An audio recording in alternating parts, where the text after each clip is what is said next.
Поздравявам и от сърцето на Родопите. Едно приказно снежно готно време. Сега малко по-шаренко от днеска. Нашите приятели от Изоспорт и сокчетата Мики почваме да си партнираме все по-устойчиво с тях. Нашите дечица, които учим, ако техните родители са окей, разбира се, да им даваме такива сокчета, те са готини. След уроци им даваме такива напитчици и нашите учители всъщност се енергизират с ето такива нещица. Има различни вкусове.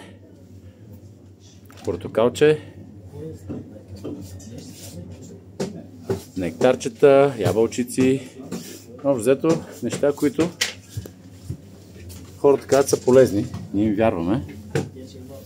И ги даваме на дечицата. Така че в зоната се опитваме да сме kids friendly или готини за дечинки.